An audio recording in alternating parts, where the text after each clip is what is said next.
May I have your attention, please? The following is not the real Jeff Foxworthy. If you create more splits than a divorce lawyer, you might be a beekeeper. If you dream of your life ending the same way as a drone bee's, you might be a beekeeper. You know what I'm talking about here, fellas. If you no longer count how many times you get stung, you might be a beekeeper.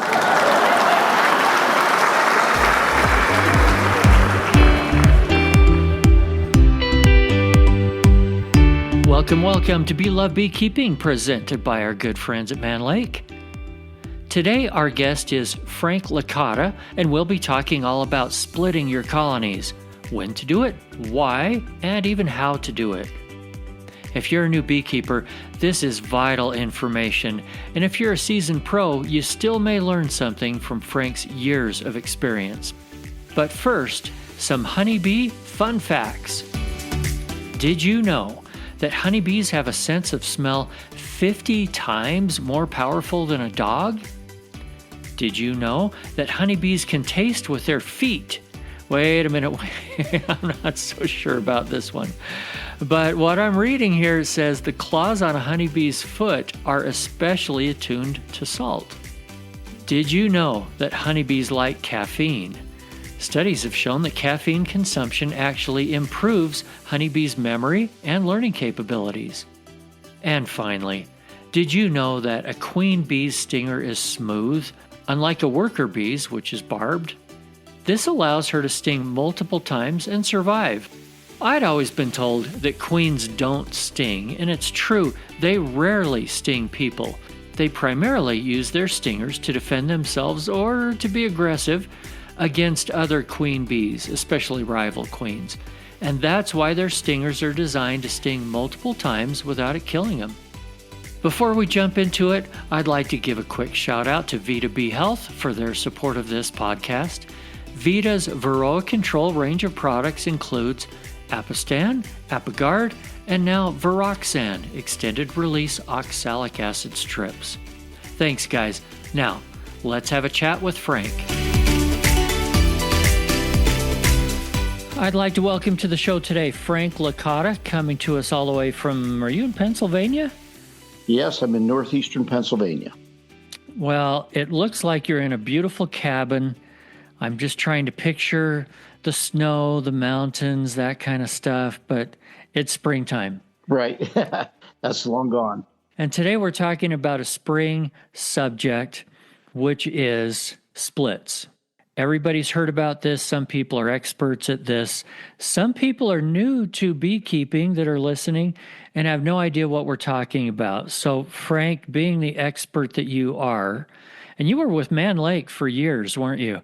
I was with Mann Lake for about just over 10 years, right? It was the twilight of my career. I was working on Wall Street, pretty much, financial district, most of my career. Oh, that's an adjustment. Yes. Wow.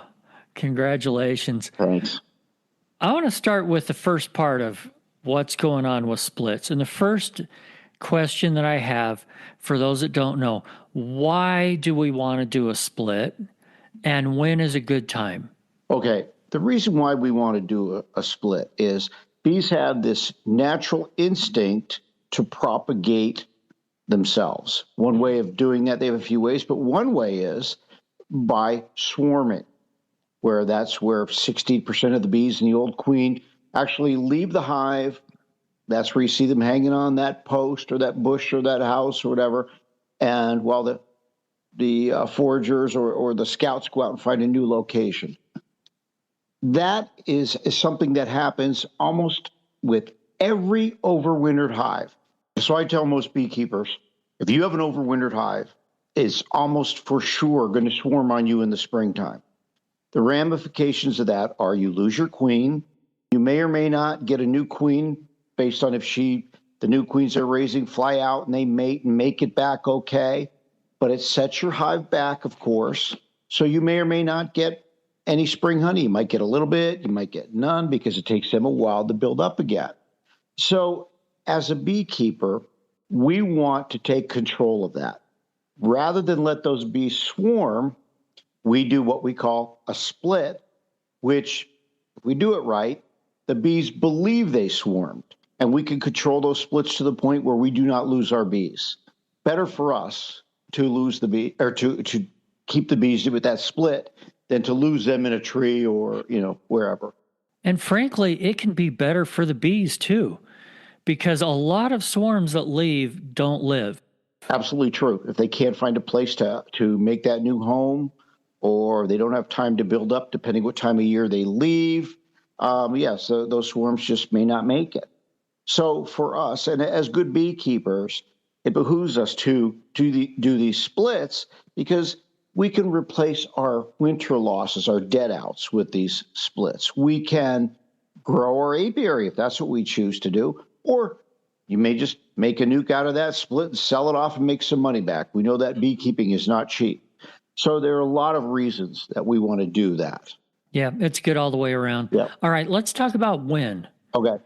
I mean, you and I are in colder climates, but some people in the U.S., and we have listeners all over the world, if you're in an even warmer climate, you may be past the best time to split already. If you're in a cold climate, it's coming right up. Well, I'll agree with you somewhat on that. We might be too late, we may not, because there's another time of year when we can make splits, but we'll get to that. But spring splits, you're right. We want to get into our bees when the weather is warm enough for us to go in there and start checking brood, right? That's when we're going to take survey of what's going on in that hive. And we're going to look for a few things. The main thing is congestion in that colony. Congestion is not how many bees are in there. It's when that queen starts running out of space to lay eggs, because they're bringing in a lot of wet nectar. You'll see in that brood nest, it's filled with wet nectar and a lot of brood. Once they get that, that can trigger the swarm instinct. So as beekeepers, we're going to go in there, we're going to monitor that, right? And we're going to see how much capped brood they have in there. That brood nest is growing. How many bees are in there? How much room is in the brood area for those bees? And that's when we're going to determine when we want to make those splits. We don't typically want to wait till the bees start thinking, hey, I'm going to swarm and start making swarm cells. We want to do it before that. For instance, in my area, usually about the 15th of April, I know I have to go in there and start checking brood, right? Because the bees need a few things, obviously. They need some brood going before they're going to swarm. They also need drones. They will not swarm without drones. They need drones, obviously, for those virgin queens they're making. So we look at those drones. When we start seeing drones in that colony and a lot of brood, a lot of bees, congestion, then we know it's time to maybe make that split before the bees do it. So why don't we wait to see swarm cells before we do that? Well, the problem with that is if you wait too long and they have capped swarm cells, you can come in and make that split no matter what, or you cut those swarm cells out, which is what a lot of people do. If there's one capped swarm cell in there, the bees are going to swarm anyway on you. And now you've got what we call a hopelessly queenless condition, which is something very common to new beekeepers. They don't realize that. They think cutting out all those swarm cells will stop them. It won't in a lot of cases. So it's better for us to be proactive and make that split. We can always rejoin that split with the mother colony later if we want. All right, so we've talked about timing. I know a lot of beekeepers go online and they look at videos and they see all kinds of different sorts of splitting techniques that there are out there. I know you have a favorite. Will you tell us before you jump into your favorite? Just name some of the others that you know of. What options do we have?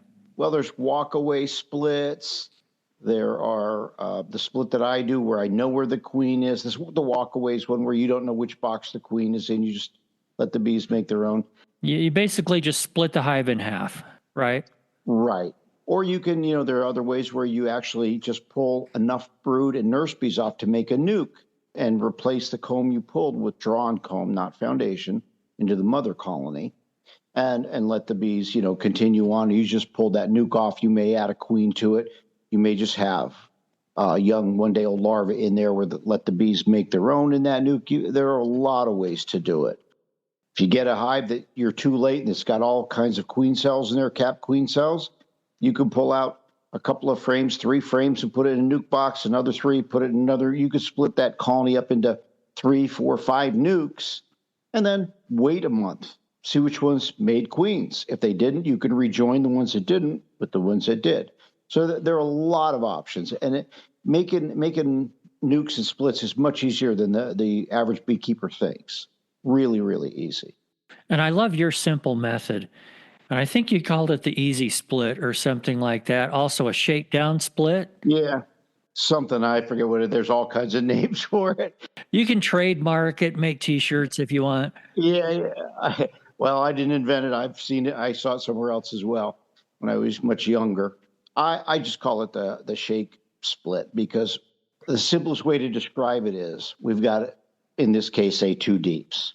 And the bees, we've got a lot of bees, we've got a lot of brood. They are absolutely thinking, getting to the point where they're going to think about swarming. Where's my queen? I don't want to pull every single frame looking for my queen. What I'll do typically is I'll balance those boxes.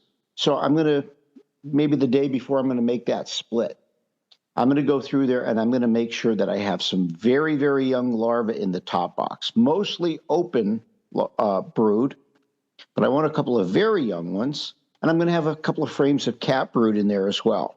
The reason why I want the young larvae in there is because that's where the nurse bees are going to go to and take care of. So I prep my boxes the day ahead. I wait a day and I come back. By prepping, you mean you're actually moving frames around so that your top box looks like this thing that you're explaining. Correct. I want to put the majority of my cat brood in the bottom box and the majority of my open brood in the top box. And I'm going to come back the next day, and I'm going to have an extra empty box sitting on the ground next to me. I'm going to pull every frame out of the top box, shake those bees off of it, look it over just to make sure that queen's not on there, put it in that box on the ground. I'll do that with every frame until that top box is empty. All my frames are in the box on the ground. They contain nothing but honey and all kinds of brood, whether it be eggs, larvae, cat brood. That's it. Maybe the occasional bee is still on there, but the queen certainly isn't.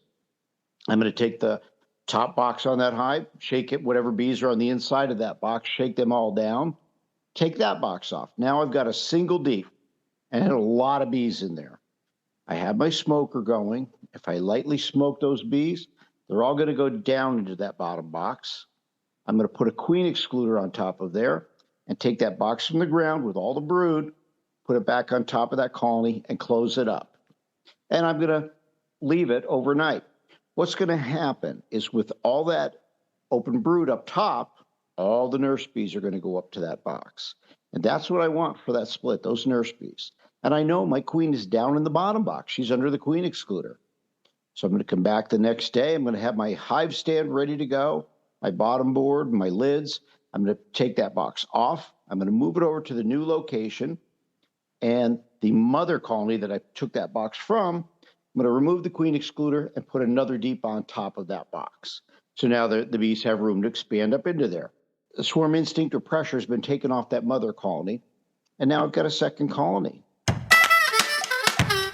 Let me just take a minute here to thank our presenting sponsor, Mann Lake. One of the things I love about Mann Lake is their commitment to education, because that commitment shows how much they want you to be successful at beekeeping. One great resource is their mobile app. It's not just for shopping.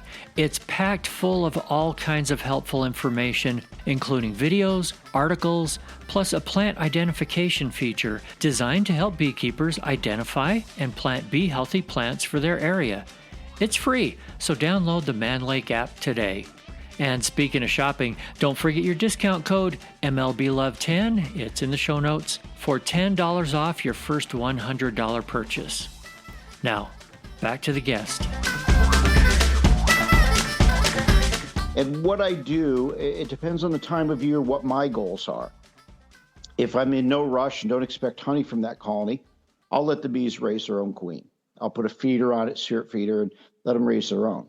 If I want to make honey, spring honey from that colony, I will have actually planned this ahead of time, and I would have ordered a queen. So I've got that caged queen, but I'm going to wait most of the day and put that in near the end of the day into that new split and let them get used to that queen and let her out, 5-6 days later. Now I've got 2 functioning colonies with laying queens. If I let the bees raise the queen, it's fine, but it's going to take another 30 days before she's back and laying. And if there's any issues with her not making it back to the colony, well, then I've got to start again, or I could rejoin that with the original hive. So I tend to buy queens myself in the springtime. Is it true that split that you've just talked about making, that you're going to put someplace else, does it really need to be 2 to 3 miles away? No, we're moving mostly nurse bees across. So the nurse bees have never left the colony. As long as there's a queen in there, they'll stay. Any foragers you moved in with that colony, they'll fly out and they'll come back to the mother colony. What I tend to do to ensure that a lot of bees stay in there and they don't drift out, I will close that hive up for a couple of days. I'll put that queen in there, and then I'll stuff the entrance of my hive with grass. I'll pull grass and stuff the entrance closed. It's usually the springtime, it's cool enough. They're not going to overheat in there. I've got a feeder on there, so they're able to get syrup. And after 2-3 days, that grass naturally will wilt on its own, and the bees will start coming and going. By then, they've established that this is their hive, and they won't drift back to the mother colony. If you didn't put a new queen in that box, then are you in the same situation, or are you going to start losing nurse bees, or are they going to be patient for a month? I would do the same thing. I would close it up with grass, but I would absolutely make sure I've got syrup in there. And at least a few frames. If I'm going to let them raise a queen, I want a few frames with a lot of pollen in there, because to raise a queen, they've got to make royal jelly. Royal jelly comes from a gland in those bees, in the nurse bee's head. But to make royal jelly, they must consume bee bread. Bee bread is a mixture of pollen and nectar. So I'm going to make sure they have plenty of both if I'm going to let them raise a queen. And after, they'll start raising a queen almost immediately. Within a few hours, they know they're queenless, they'll start raising a queen. So after a day or so, when that grass starts wilting, they're not going anywhere. They're staying in that colony. I have a lot of success doing that. I rarely, lose colonies when I do that.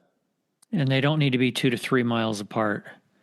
No, because most people, let's be honest, I happen to have, 12 or 13 different locations, but the average hobby beekeeper does not. They have one place, one apiary. So no, all you have to do is close it up. Close the hive up for a few days. I'm glad to hear that. You mentioned another time of year that's also good for doing splits. Let's talk about that. All right. So we all know we could do a spring split, and people do it a lot. But the other time we could do it, that I do it, is when the nectar flow is in full, raging, which in my area is June. They're bringing in a lot of nectar. I've got a lot of bees in that colony. And I go back to, this is when I make my NUCS to overwinter. I overwinter a lot of NUCS. So to do that, I got thinking about it one time, and I thought, well, my nectar flow is over the first week of July. It takes from egg to emerging bee is 21 days. Once that bee emerges, it's another 21 days before it becomes a forager. So any larva or egg that's laid in the first to second week of June, by the time that becomes a forager, my flow is over. So what I will do is I'll go into those colonies about the second week of June, and I'll pull off almost all the open brood. I'll take it with the nurse bees on there, and I'll make a lot of 5-frame NUCS. And, I may take, out of every hive, I could make maybe 2, maybe 1.5, and you can combine frames from multiple colonies into one NUC box. It doesn't matter. And I'm going to shake a lot of bees in there, a lot of bees into those NUCs. Anything that's a forager is going to fly out and come back to the mother colony. So what I end up with is my mother colony has almost no open brood in it. So all the nectar they're bringing in is going up to honey production. And my NUCs, they've got open brood, and I'm feeding them. And what I've done, which I don't want to buy queens this time of year, I can let the bees raise their own. But what I tend to do is I graft a lot of queens. So I usually, by using the calendar, planning out my work, I have ripe queen cells ready when I do this. So I just come through, I wait half a day after I got these NUCS all set up, and I go through and I drop in ripe queen cells that are going to hatch in a day or two. And that's how I do it. And, I might make 100 of them. And out of those 100, maybe 60 to 70 of them are successful in a month. They have a laying queen. The other ones, I just combine them back with another hive. It doesn't matter. So what I've done is I've taken the pressure off the mother colony to feed all these bees, moved it to a nuke.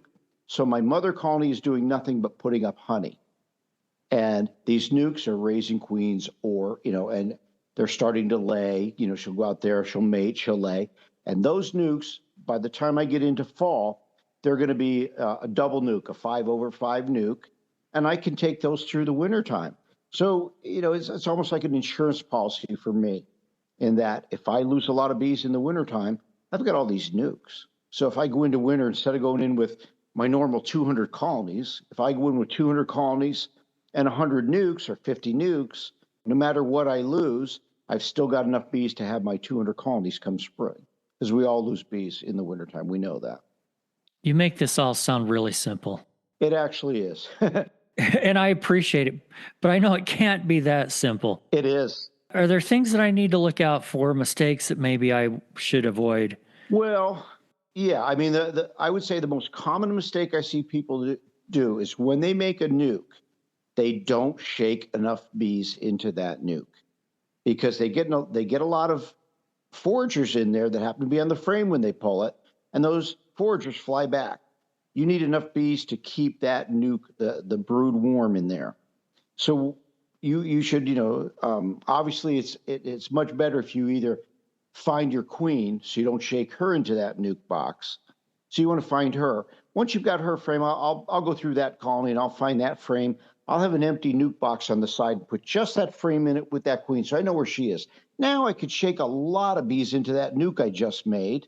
The foragers fly back. That's fine. The nurse bees stay there. When I'm all done, I take that queen frame and put her back in. I know she's in the mother colony, and I know she's not in any of the NUCS I made.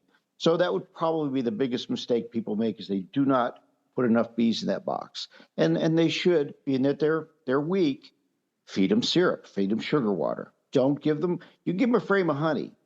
Bees don't raise brood off of honey. They raise brood off of nectar. They make wax off of nectar.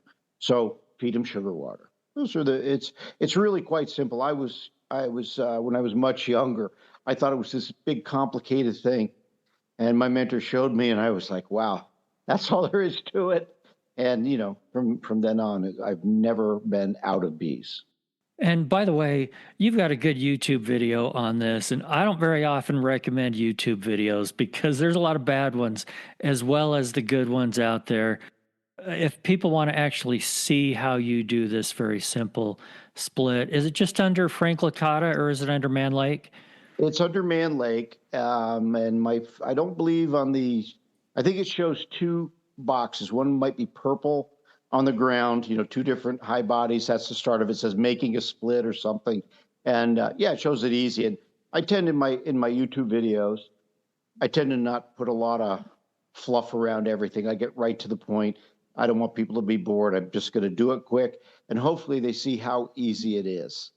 I just pulled up the video. It is a purple box on the bottom and a yellow one on top. Yeah, there you go. So if you find that, you've got the right one. That's right. It's under the Mann Lake channel.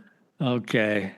Love it. Anything else we need to know about splits? I swear you've made it simpler than anyone I've ever heard before. It is very easy. And, all I think is people need to, don't just watch me. Watch 10 other people on there as well on YouTube. Read a few things and take the best of everything and put it together. That's what I did my whole career is I wouldn't just listen to one person because we all do things differently. I'd watch people, I'd listen to people, and I would try different things. I would make one split this way, one another way, and see which one worked out. The only way you learn in beekeeping is to make a lot of mistakes. You don't learn by being successful. You learn by making mistakes your first 5-10 years, then you become successful. So do you mean at this point I'm not going to make any more mistakes because I've passed 10 years now? No, because I've been in it over 20 years and I still make mistakes. So we never stop. Oh, there's so much to learn. And that's part of what I love about it. There is. Yep. And then things change all the time. Things I used to do even 10 years ago, I don't do anymore. I do something different. So Keep learning. Yep. I love the intuitiveness of it. As you were talking about, look at 10 different videos and then use your own intuition. Try to be in tune with your bees to know enough Right. what's going to work best for them. Right. What I do in Pennsylvania may not work in Texas and vice versa.